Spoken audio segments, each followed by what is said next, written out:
So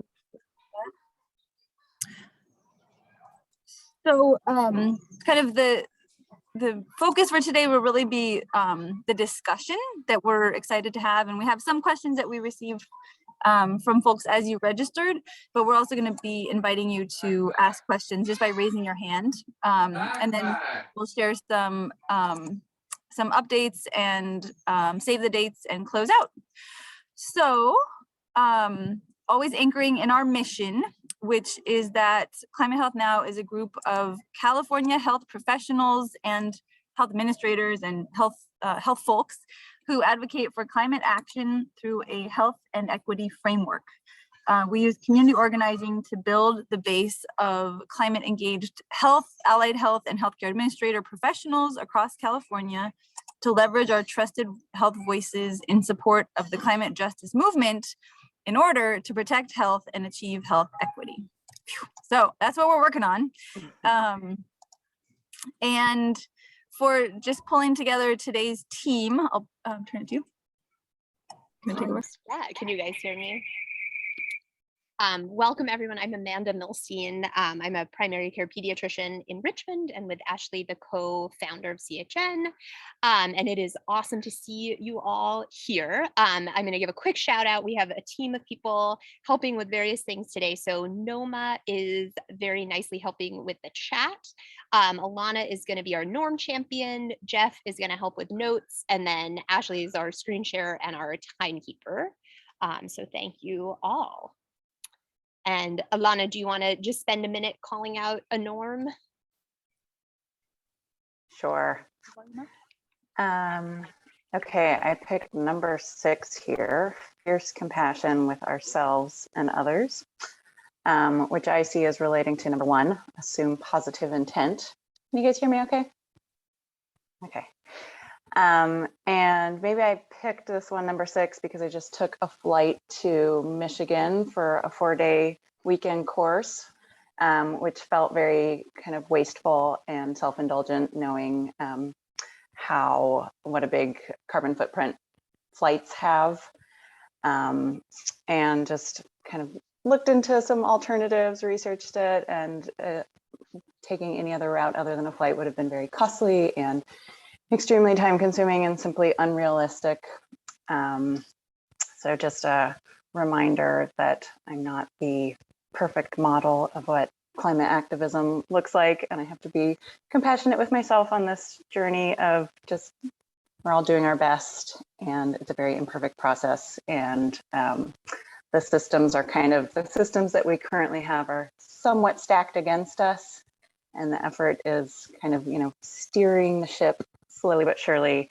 And then I took Delta Airlines, and because it was going where I was going and it had a direct flight, and I did end up looking into it, and I guess they're doing a lot of great things working towards climate change, which was also, I would normally think of an airline as just a big polluter and kind of like roll my eyes at their claims towards carbon offsetting and so forth.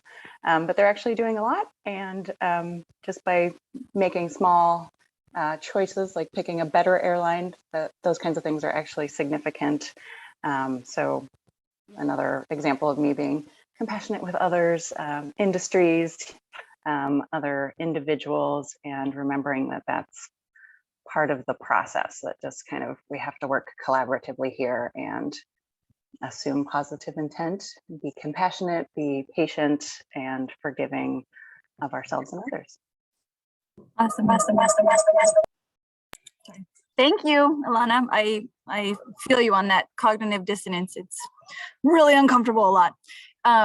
So we want to take a moment and invite anybody who is joining for their first community meeting to come off mute, share where you're calling in from, and if you're practicing, or if you were, what your day job is. Anybody new today? I can't hear anybody. Can you? Nope. Here we go. You want to call in? Yeah, maybe, is it Reika? Do you want to Hi there, I'm yourself? sorry, I'm just having issues with my technology. Pleasure to meet you all. My name is Reika. I'm with Sutter Health within their strategy and business development department, and very excited to join this group. Hey, wonderful. Glad to have you. Yeah, that's great. You might know Jeff Mann or Amanda Milstein because they spoke there recently, maybe. Cool. Wonderful. How about, let's see. I see a lot of familiar names, which is awesome. How about, is it Lisa? Is that Lisa Cheng? Or S. Les Fujimoto. Or is it S. Les Fujimoto? If you want to say hi, that'd be great.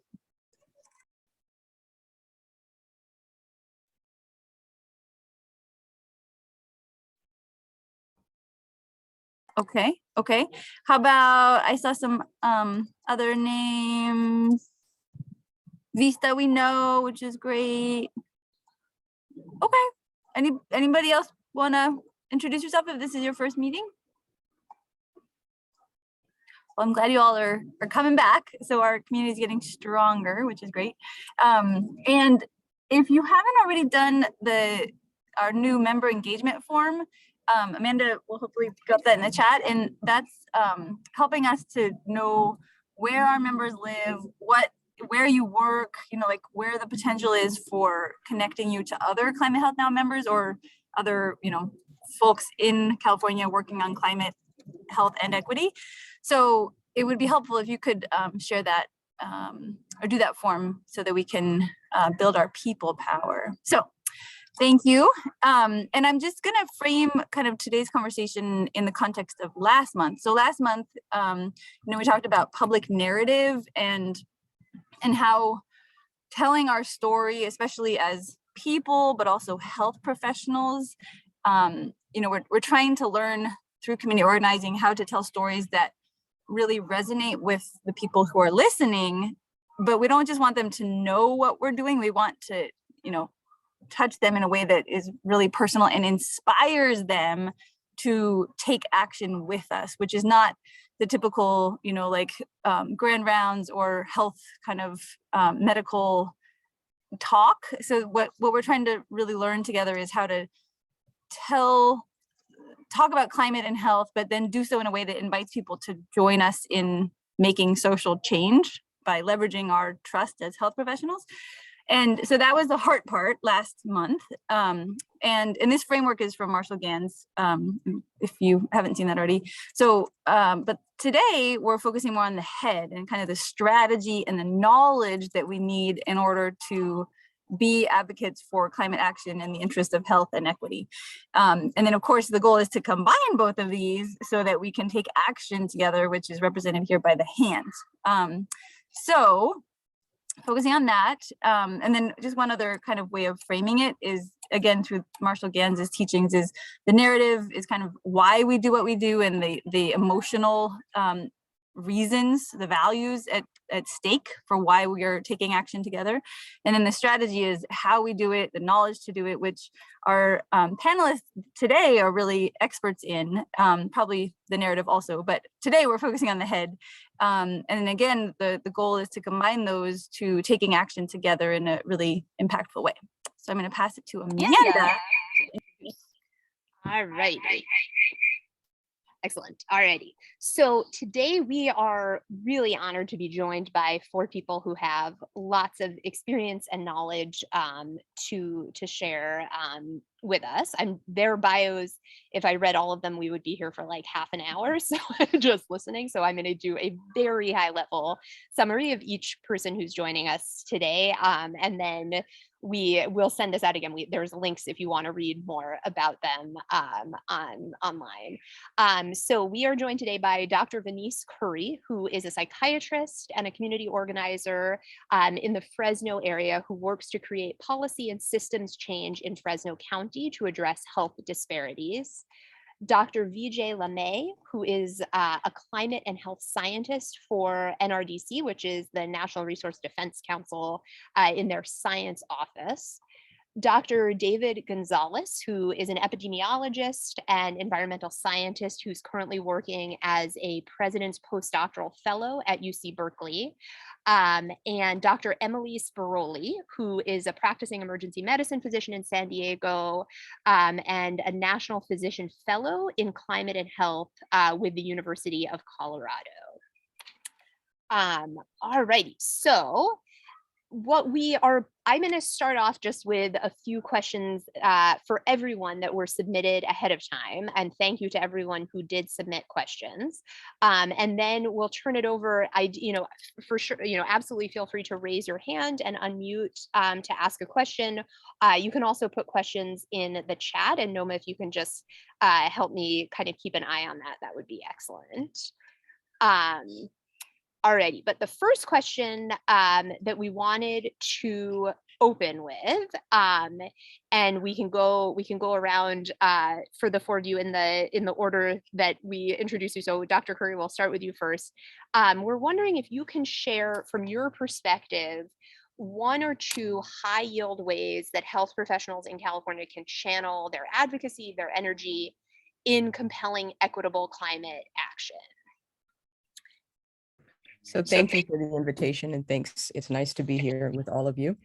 I'm going to start with what makes the most sense to me, because we're in voting season, and that's to vote, to encourage your patients to vote, to talk about the participation as a way of advocacy around their particular priorities, and also to connect it to their health outcomes. And so making that connection is very powerful. And it goes a long way in terms of helping create the sustainable pipeline for civic engagement. So that would be the place I would start, is to vote. And then to continue to name what you're seeing in your practice. And so if you're treating kids and you're seeing asthma, I would make that next step connection to talk about their environment, and just to name it and to call it out. It gives you a way of understanding what the neighborhood is like, some of the potential insults, but it's also a way to understand a little bit more about priorities, because when you are engaging and inviting people to act, you want to establish common ground. And so common ground can come from understanding and certainly listening about what are the priorities of the patients or the people that you come in contact with. And so voting, participation, naming by listening, and then always being willing to act, even if you're the lone voice, being willing to stand if you are standing by yourself, being willing to take that position and advocate, even if it means that you start out by yourself. I love what Dr. Curry said. Am I next, Amanda, I think, or no? Okay, cool. Thanks, Dr. Curry. That was awesome. You stole some of my thunder, but I'm very happy you did.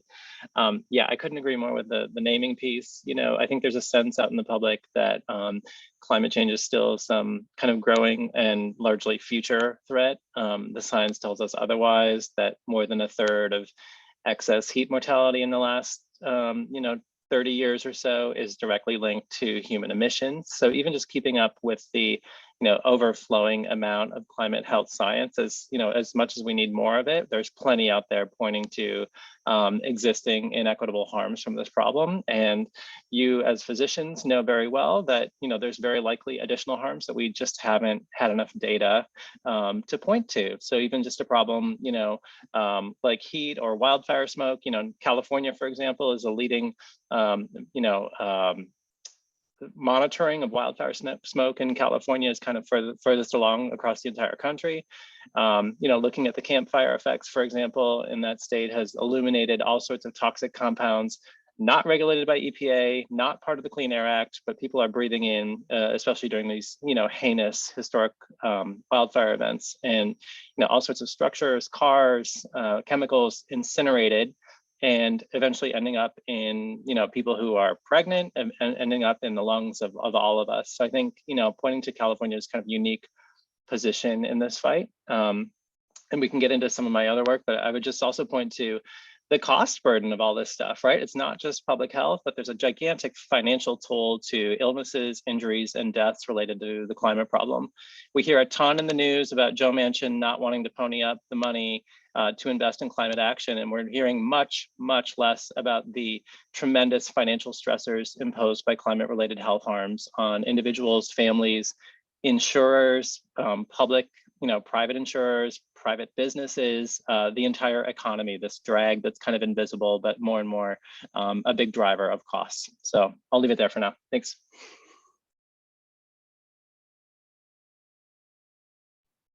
Excellent.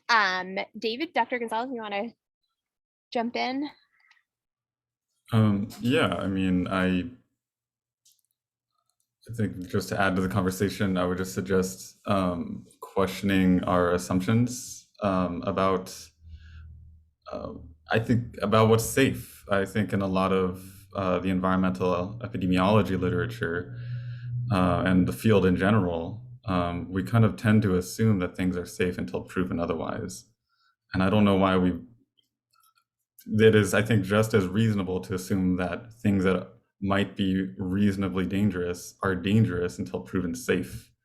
So I think about that with what I work on with oil and gas production in California, which of course fuels climate change. And then also, we're finding increasingly adversely impacts the communities that live nearby.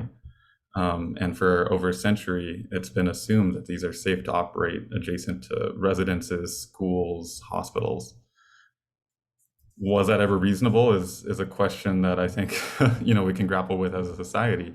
And I think that goes for other harms as well. With climate change, we should assume that things are going to be worse than, we should, not worse, but we should come with the assumption that these changes to our environment, these changes to our daily environment, to our long-term environment, we already know are from the research are adversely impacting our health and are likely to continue to exacerbate in the coming decades. And it's likely that there's, as was previously mentioned, likely that we are just scratching the surface when it comes to understanding the health harms and other environmental harms that we'll be facing collectively as a society. So maybe not quite a hopeful note, but I think being real is necessary when we're talking about what's going on in our communities. And then the other part of that is just being real about the cumulative burden of environmental hazards and other structural social factors. And the same increase in temperature or air pollution can impact communities and patients differently depending on everything else they're experiencing and have been exposed to throughout their life course. So I think that we need to be very cognizant of that as we prepare to treat patients and to try to do the best we can to prevent disease in the coming decades. Awesome. And Emily, you want to weigh in on one or two things that you feel like are high yield for health professionals in California? Sure. So it's a tough act to follow, right? For all the three experts that have already shared some amazing insights. I agree with every single one of them. I mean, the only thing I would really add for folks in California, I think the more local you kind of think and act, I think the more impact you can make and that you feel you can make. Of course, this is a global problem, but taking on the world's global problem right now sounds like pretty overwhelming and pretty difficult for just a regular physician trying to get involved in this. So I would say focus like as locally as possible. You can start with your own clinic, your own hospital practice, your own, city that you live in, and getting involved that way. And I think one of the barriers to physicians and health providers actually getting involved is just not feeling like they know enough to get involved. So I think plugging in with groups like this one or any group that kind of resonates with you so that you can stay up to date on the latest and what's going on in climate change, what's really going on, and being up to date that way. And I think that might make it easier for providers to feel empowered enough to say something, to stand up, to talk to their patients. When you are making those inquiries about their environmental risks, you kind of know what you're looking for, and you won't know if you aren't, informed about it and you can actually make a good assessment at that point. So I think I would say those two things. So to think locally, as locally as possible, to kind of get rid of the overwhelming feeling that can be paralyzing, and then to also plug in with groups like this and stay informed. Awesome. Okay, I'm going to ask one other question that came in to all four of you, and then we'll turn it over to everyone else. So get ready to raise your hands with questions. Another question, and this is kind of getting back into also personal narrative, and making this, sharing our own, personal connections to the work that we all are doing or want to be doing. I would love to hear a little bit from each of you about how you got involved in this area of work, and a bit more about how you came to do what you're doing now. And Venise, if it's okay, we'll start with you again. Is that okay? Sure. Yeah, so I came in by way of environmental justice issues, and I really appreciate what Emily said about starting local, because I returned back to California from Phoenix, and what I noticed was instead of improvement in communities of color, I was seeing the exact opposite. And so there was a local issue that people were already organized to work on, and I joined that effort because it was a health risk. But it also was very much personal because it was less than a mile away from my parents' home. And so it was a rendering plant operating and spewing pollution and having excessive trucks that were bringing in carcasses that were uncovered. And so there were a host of public health issues. But it also was just personal because I could remember smelling that smell when I was a young person driving, in the car going to church. And so I joined that fight because it was personal, because it was a public health insult. And what it did was to really open the door for a community organizing effort that I was not familiar with when I first got here, but fully embraced. And also the idea about being really strategic about talking about land use and public health. And those two were not connected for me going through med school or any of the training. But it made sense given the structure of city governments. And again, those local issues that you will have to grapple with that are really priorities for people that live in communities, specifically communities that are underinvested. So that is how I came into the space, and it just continued to broaden out because the decisions that city council members and board of supervisors make seem really insignificant, and yet they are the folks who decide how neighborhoods are structured. And that is ultimately what impacts our community's health and intergenerational issues that come up. So that was my way in. Inspiring. For me, there was also kind of a personal connection. My father's a first generation immigrant from India, and it was kind of my first trip over there that exposed me to the reality of fossil fuel generated air pollution and the tremendous life-threatening hazard that it poses to entirety of humanity. There's no safe level of air pollution. Many people assume that the US is kind of in the clear on that front. We're certainly not, especially particularly marginalized and vulnerable groups, including Black communities and Latin communities. For me, it's been also just a frustration that the climate problem has been framed as, NRDC's logo is still a polar bear, right? We've been talking about polar bears and glaciers and degrees centigrade, not degrees Fahrenheit in this country. We've been just kind of like referring to this, destruction of Earth's life support systems and the endangered, livable future for the entirety of humanity. And to me, a kind of human focus and a health-centered approach has been a fascinating way to try to make this a more compelling problem and to try to make people wake up to the threats we face and the solutions we have in hand. There's a clear villain here, and there's been a reluctance to kind of name the fossil fuel industry. But certainly I see the work we're doing at NRDC is, aimed at calling out bad actors and, fighting for justice. And to me, having this problem to work on from a health side, of course, we're kind of way behind where we need to be, but groups like yours that are coming together and delivering trusted voices from from medical experts, I think holds a lot of promise. So the question was about getting into the work, and was there another part to it? No, just just how you came to do this and why. Yeah, I mean, so my dad grew up in East LA, and his first language was Spanish, and his career was really centered around social justice issues, and something that was a model for me as I was kind of embarking on my own educational journey and being the first in my family to pursue a career in science. So that really, I think, informed the way that I approach what I do. And I think the roots are a little bit deeper than I even realized. We published a study last month where we found more oil wells in historically red-line neighborhoods. And I learned while I was doing that study that my grandpa, who grew up in LA as well, East LA, grew up in a red line neighborhood. It's not something I ever really talked to him about, but again, it was just sort of like part of the fabric of our family.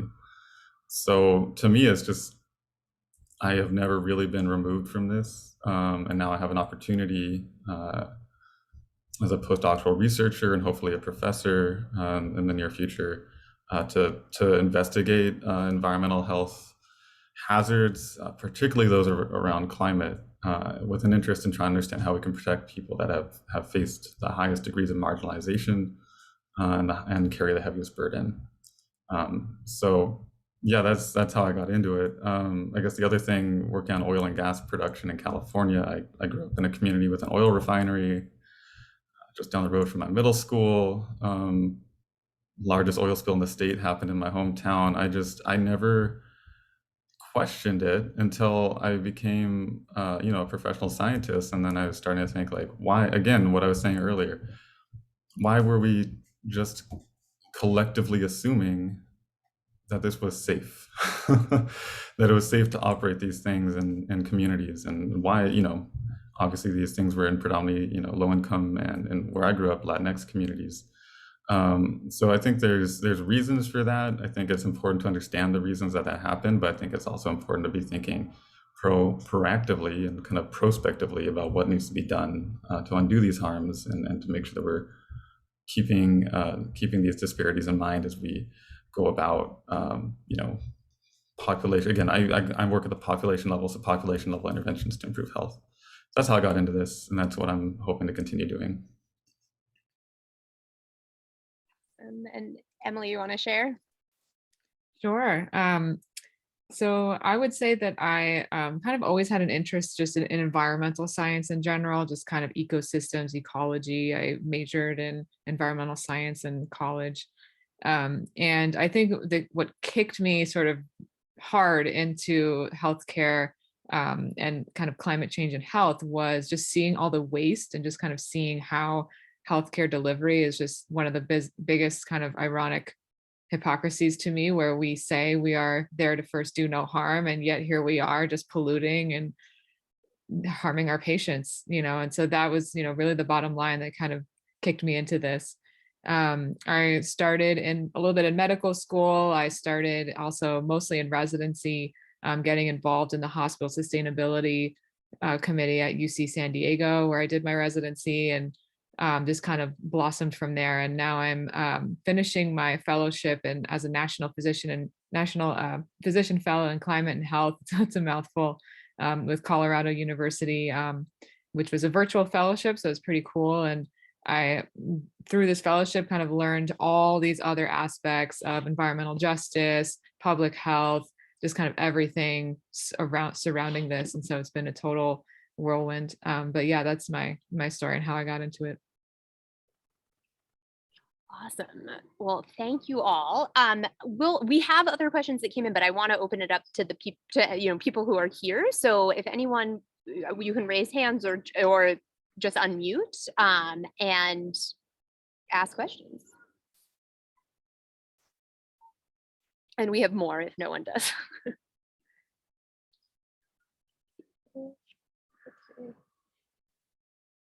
Bill or Jeff, I know you guys had submitted some questions about decarbonization specifically. Do you want to ask those, or I can read them?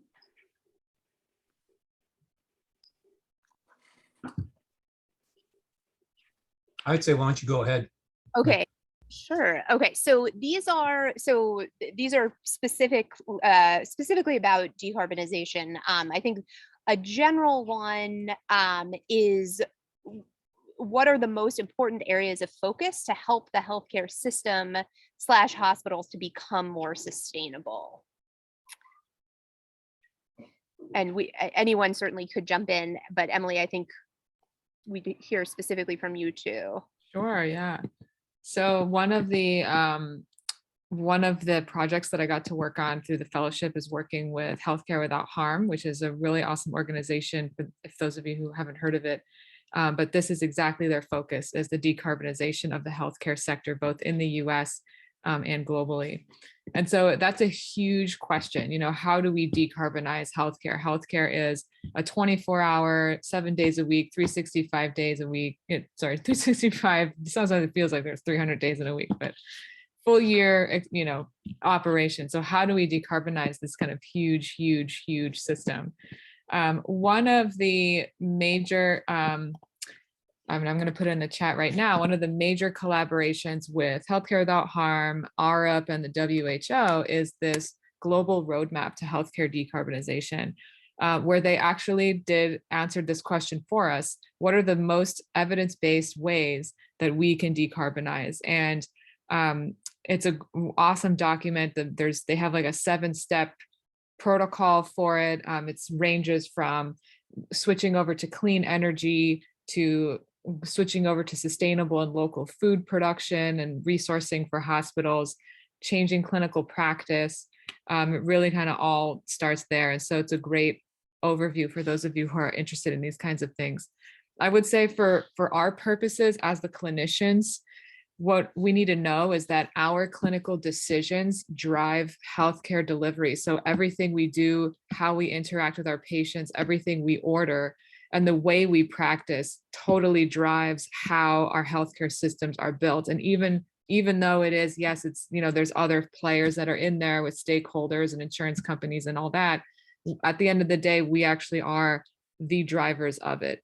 And so what the decisions we make actually have a huge impact.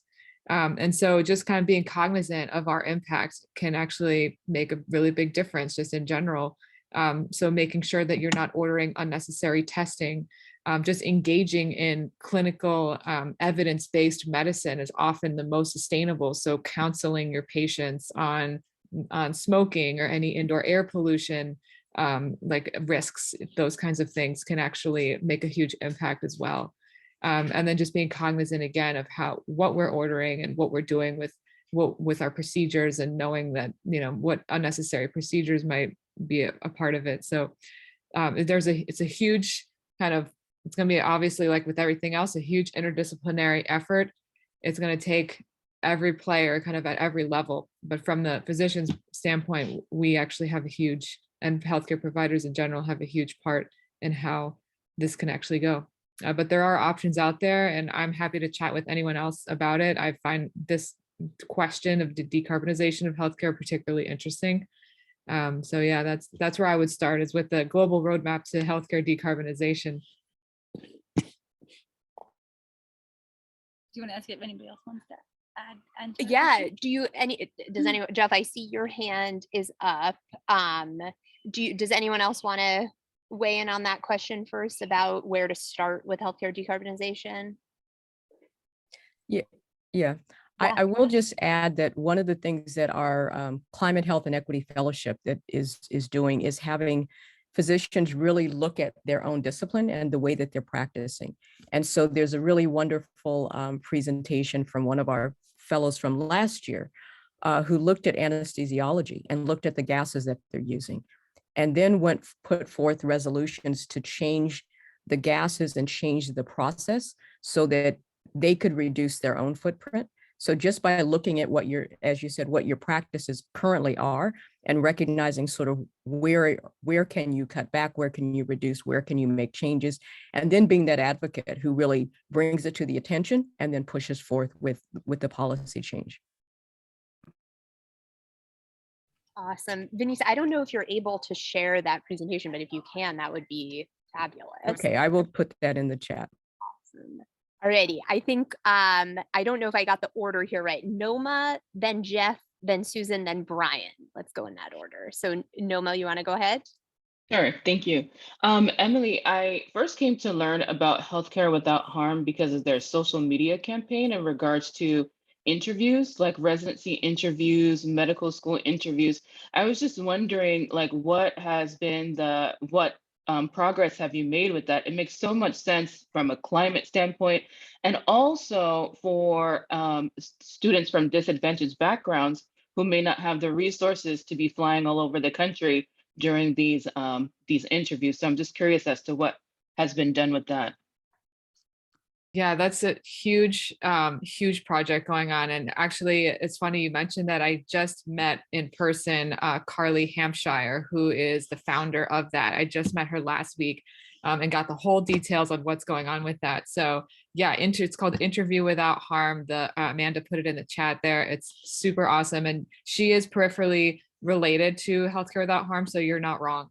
But yeah, so it's an amazing initiative. It started literally with the medical students and just Healthcare Without Harm kind of supporting interested medical students who saw this as a problem, and approached us and said, hey, we need a hand in kind of making this a huge campaign. And it absolutely skyrocketed. So yeah, the argument is really compelling. As of right now, I think as recent as last week or so, within the last couple of weeks, the ACGME board has adopted it officially as their kind of recommendation. Their main recommendation is for programs to now offer virtual interviews, and that to have that be their kind of main way of doing it. There still is the option of in-person. To me personally, I think the benefits are very obvious besides the carbon footprint aspect of it, but also, as you mentioned, kind of the social justice aspect of it. But what's interesting is that there's actually been counter arguments to it, saying that the virtual interviews are counterproductive to social justice, and it can actually promote discrimination more. So it's kind of interesting to hear that kind of back and forth going on right now. It seems like there's folks on both sides of the spectrum that are saying, they're not sure if this is actually good or not. To me, it seems very obvious that it probably is, kind of the great equalizer in a way that helps folks that can't get there to actually interview, so that's the latest on that, but it's absolutely making a huge headway. And then now they're expanding into medical school interviews as well, to do it that way. This was for residency interviews. They're expanding into medical student interviews, and then also fellowship interviews, so postgraduate interviews as well. Yeah, but it's a great endeavor. And Carly Hampshire, she just won the Emerging Physician Leader Award with Healthcare Without Harm for that project, so pretty cool. Jeff, I think you were next. Yeah, this is for anybody, especially Dr. Sbiroli. When you were talking about decarbonization at your healthcare center and maybe some other examples, I mean, do you go to the, talk to the medical staff, to the, when the different departments are having their meeting, and sort of trying to explain that to them, and what you're trying to achieve, and maybe some specific examples about how to get started, along the way? That makes sense. Yeah, so absolutely. So I started not knowing anything at all. Obviously none of us learned any of this in school or in training. So I started not knowing anything. I had a general interest in sustainability. And so I was fortunate enough to be at an institution where there already is, or there was, a sustainability quote unquote committee at that time. It was just literally 5 people, like 5 volunteers from different parts of the hospital. It was like a nutrition guy, a facilities guy, like someone from the nursing, like HR, and then me, a intern who showed up at these meetings. And then it ended up being this collaboration where we, everyone from the different disciplines was kind of bringing in their own stories of what they were seeing, the different kind of waste that they were seeing, where they're actually getting their food from the nutrition aspect. And then eventually we were able to make the case that we needed a full-time kind of hired sustainability manager. And it seems like, just in general, the research is showing that facilities and hospitals and general systems that have a focal person, or at least one person or a committee team that's dedicated to this kind of work, typically it has the best kind of outcome. They usually are the most, they're able to carry out the most projects. But as a clinician on this, I'm not an engineer. I don't know how to make a solar panel. I have no idea, what the energy cost savings would be, or at least at that time I didn't. What was I bringing to the table was really just my description of what was going on. And so, for example, one of the questions that was coming up when one of the first conversations I was a part of was about albumin and albumin bottles. There's so many, people ordering albumin. And the question, they came in these glass bottles. And the question was, can they recycle the albumin? Because they didn't know if it was like a biological product, or like, was it an infectious something? Was it something that needed to be thrown out in a red bag waste? They had been throwing them out in the red bag waste, which was 80% more carbon intensive than just regular waste. And so me just being there was like, no, guys, this is not, it's not anything infectious. It's not anything, just, throw it. You can totally recycle it, just kind of make the changes that way. So that was from starting, at my own institution, being part of that group. I often talk to physicians that don't have that yet in their facility. And so that kind of tends to be a barrier for a lot of folks. But surprisingly, usually they find out that there is some sort of effort going on in some way. Very rarely is there literally nobody doing anything, especially in California, where there seems to be a lot of general interest.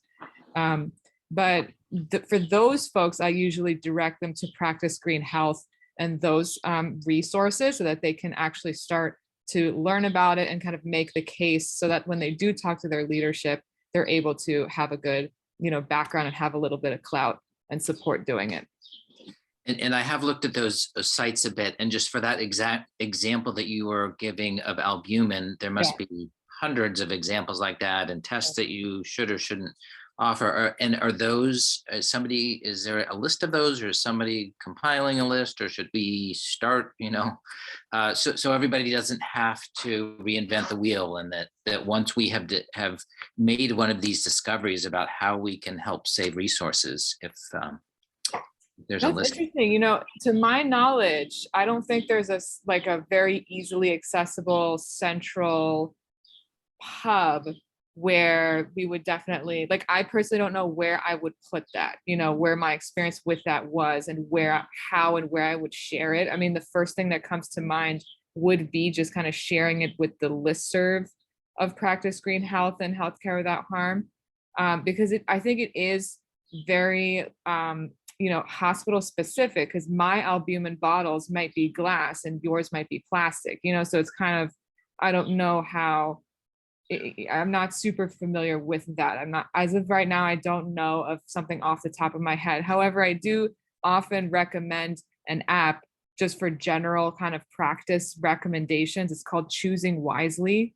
And it's a general app that has, that offers evidence-based kind of questioning of what we do and why we do it, and often helps providers make those clinical decisions at the bedside. So if you're not sure if you should order a test, or if you don't know why you're giving everybody heparin who you're admitting to the floor, these are kind of the evidence-based backup reasons of why you don't have to do that and order those tests. And then you can often kind of bring these things to your medical group, or when you have, our monthly medical meetings and all that, when you discuss with your practice. Yeah, exactly. The choosingwisely.org right there. So that's what I often ask, from a clinical aspect. But really you kind of need to be savvy a little bit with the people in your hospital, kind of know who is in charge of what, to really talk to them about basically restructuring the entire way that they're doing their job, which is not easy. Yeah. Susan, I think you're up next.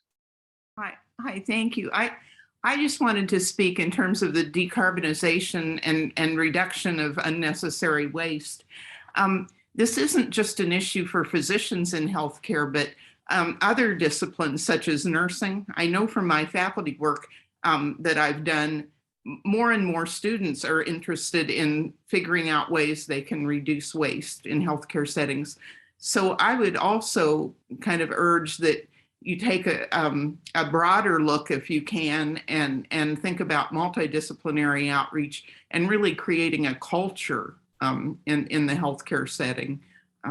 So that's just my piece. Thank you. Absolutely. Okay, and Brian, you I think had your hand up a while ago. Hi, everyone. First of all, thank you to the panelists. Really appreciate your expertise here and already learning a lot.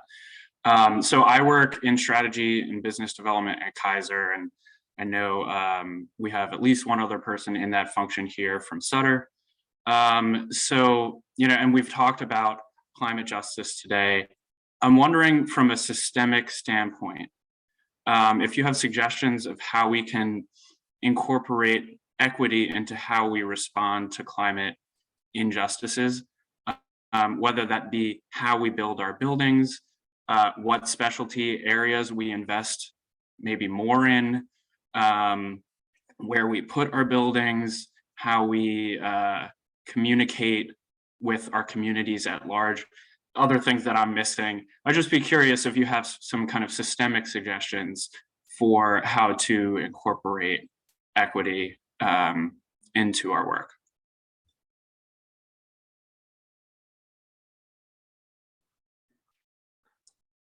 I'll take a stab, Brian. And you said you're with Kaiser, right? Mm-hmm. Cool. That's great. And I've over the years talked to a few folks from Kaiser and other insurers about kind of addressing this overlapping equity problem where we have folks, A, more likely to be exposed to climate hazards, B, more likely to be suffering from pre-existing health conditions that make them more likely to suffer severe harm from those hazards, and then C, even less likely to be covered by affordable health insurance.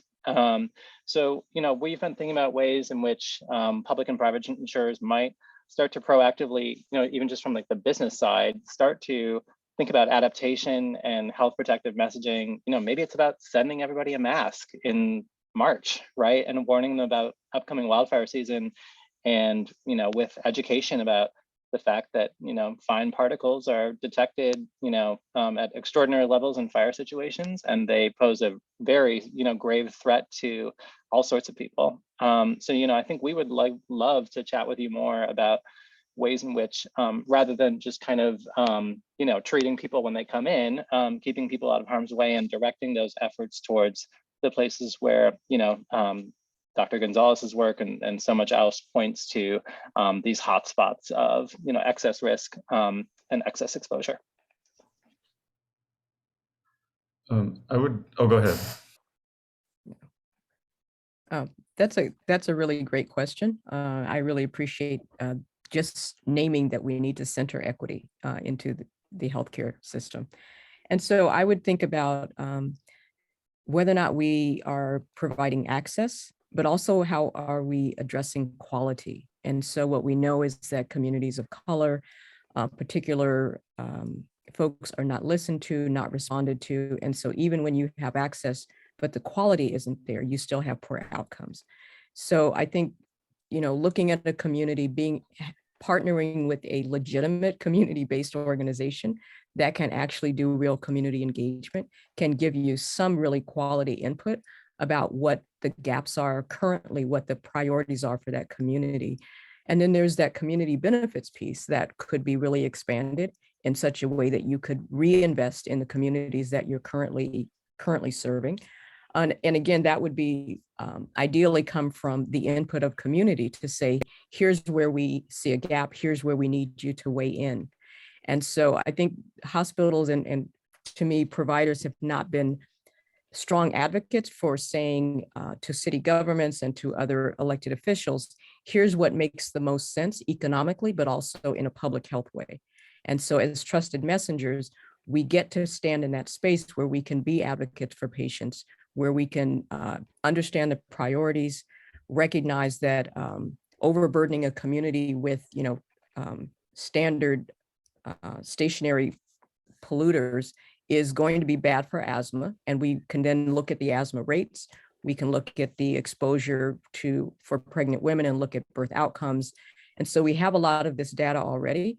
And so really, again, I would say naming what you know is there already, looking at the current situation, and then being willing to weigh in with elected officials on what would make the most sense for creating equity, for centering equity, for just talking about what would ease the pollution burden, increase public health in a way that really would reduce the additional costs that are borne by hospitals and city governments when people are waiting till the last minute to get sick, and then not get sick, but be seen, and then having to utilize a really high cost emergency room as their primary care source.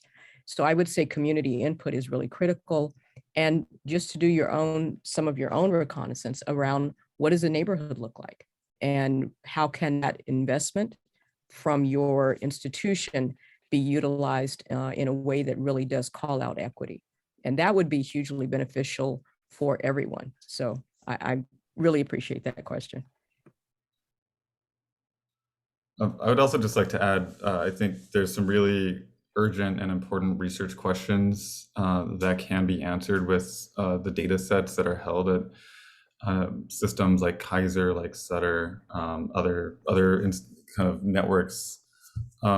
People like me we're trying to respond to, this emerging health threat of wildfire smoke by deploying new studies, new epidemiological studies, and we're always looking for data, we're always looking for partners, and we're always looking for ways that we can leverage data in new ways. So there's like the health data, EHR data is extremely powerful for doing carefully designed environmental epidemiology studies, and particularly when we're trying to understand things like, well, what language was the patient speaking with the provider? If they were speaking, that data is not easy to get from public sources, but it is available in EHR.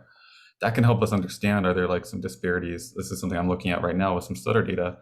Are we seeing language disparities in some of the health impacts? Because, I think there's good evidence that a lot of the health communication around the hazards of wildfire smoke are not available widely in non-English languages, particularly Spanish. And when they are, often it's just Google Translate, which is not always effective. Oftentimes it might be communicating some of the important things that we need to communicate. So EHRs are very powerful for researchers and obviously for community-led research efforts as well.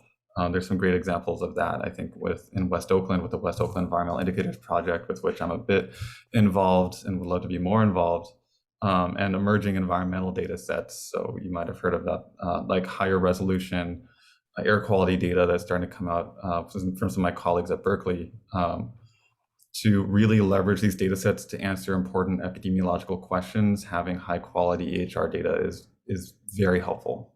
So there's another really important role that you all are serving for folks like me. Can I also add one thing? I just want to share a story, and I feel like I can share it with this group.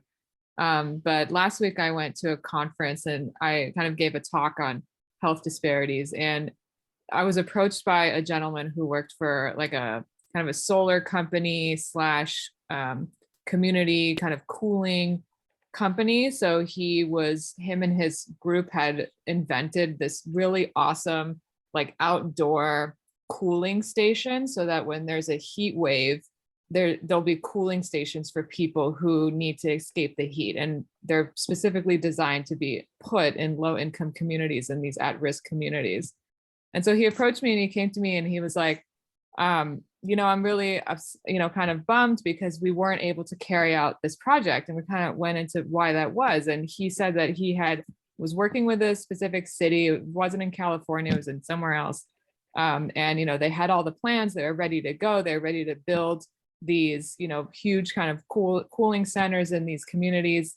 And they were like basically ready to go. And the whole thing was shot down because one person in the kind of city office was concerned that if these cooling stations were to be put up and were to actually work, they would function as like a congregating area, and that it would promote like violence and drug trafficking. So the entire thing was shut down for this community that clearly needed it. It was a community that was known to be hit by heat waves, known to be hit by health issues from heat waves.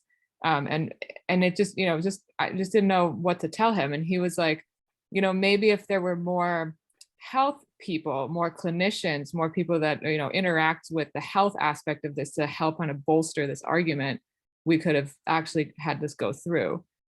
So I just kind of wanted to reiterate Dr. Curry's point about how we're trusted voices, how we need to kind of advocate for these kinds of things and get in there, because there are solutions, but there just seems to still be a lot of barriers to actually implementing them. Wow, that's wild. So we are really running up against time, and I think so. Rekha, I think we'll close out with your question, and then we'll start to close. Yeah, to close down. You want to go ahead? Yeah. No, thank you, Amanda. Yeah, one comment, David, it sounds like you're already in touch with Sutter, but there is like an Institute for Advancing Health Equity at Sutter, and there's researchers there who I'm connected with if you, I don't know, want another connection, if that's helpful. My question is, a lot of the convincing that I am tasked to do tends to be to create data sets that convince the board to act in particular ways. And so that's sort of what they call, I guess, the central level, which whether or not resonates at the actual clinical level, it's debatable. I know there's a lot of great organic efforts happening within each of the clinics at Sutter and some of the departments, but at a system level where we don't hold ourselves to account for environmental stewardship. And I just wonder if anybody here has experience sort of creating that narrative to a board and that they've actually seen some change kind of resulting from it.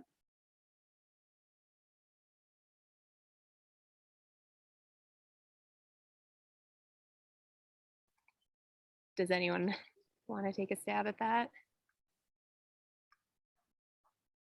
I'm trying to think. You mentioned like the data challenges. Could you maybe elaborate just for a second on that? The data challenges? Yeah. Sorry, Vijay, did I mention data challenges? Well, so what I end up doing is basically creating business cases to advance whatever storyline I want to get approved for approval or whatever, right?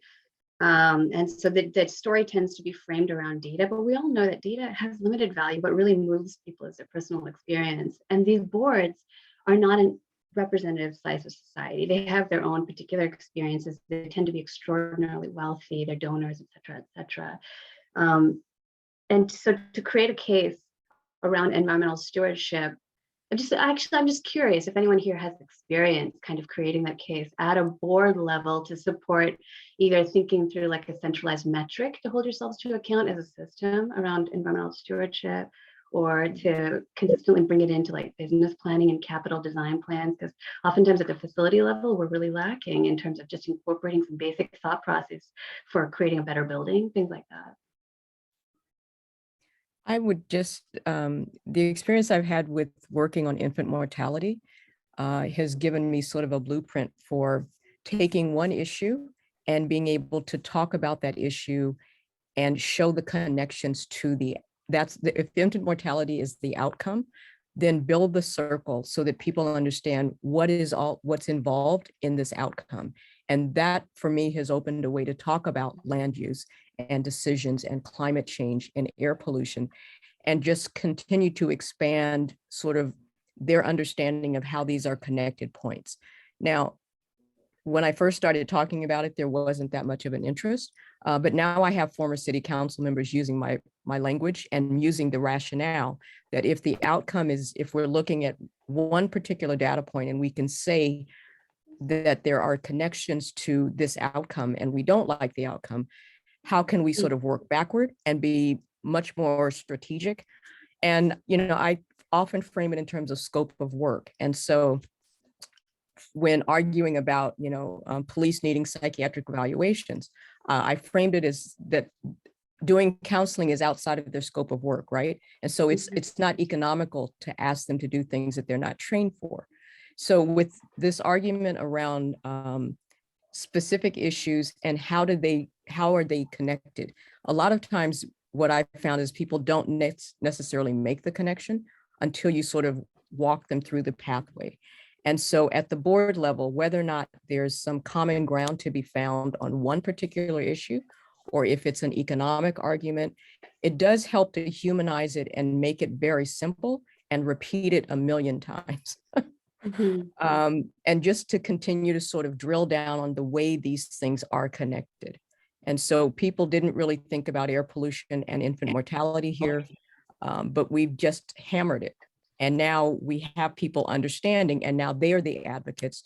Our resources board has been supportive of projects and issues that we've been challenged by. And so it's just, I think, common ground as a community organizer, that's what you look for.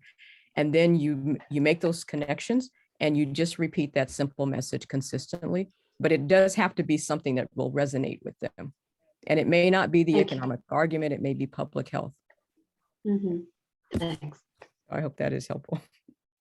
Alrighty, guys. I think we are already beyond time. We're gonna skip a bunch of stuff that we'll share out in our newsletter. First of all, thank you so much to all 4 panelists and to all of you for being here. I think we clearly have enough to generate another panel's worth of questions. And we did record this, so we'll share out. We're gonna just put in a quick plug. If we just launched Climate Health Now's first ever membership fundraising drive. We have raised $2,200 in a week.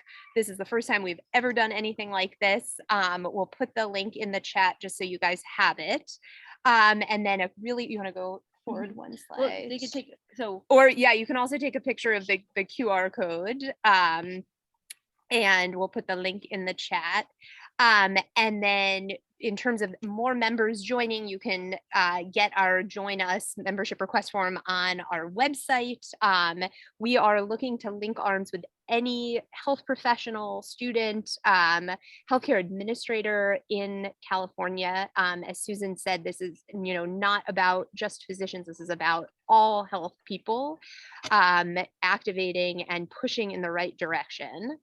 And then just a really quick plug we're super excited. In June, our monthly meeting is going to be about the US call to action on climate health and equity with Linda Rudolph, who is largely considered sort of the architect of this policy platform. And she's going to give us a deep dive kind of into the nuts and bolts of it and how she created it. And then we'll have a follow-up after that, actually with sort of a mapping of that policy platform onto California climate legislation. So please be on the lookout for both of those. And thank you all again. And panelists, thank you especially for giving us your time and expertise. All righty. Excellent. All righty, guys. Have a good rest of the day. Thank you. Take care. Bye, everyone. Bye. Thank you. Bye. Thanks for having us. Thanks. Bye. Thank you. Bye. Bye, everyone. That was great.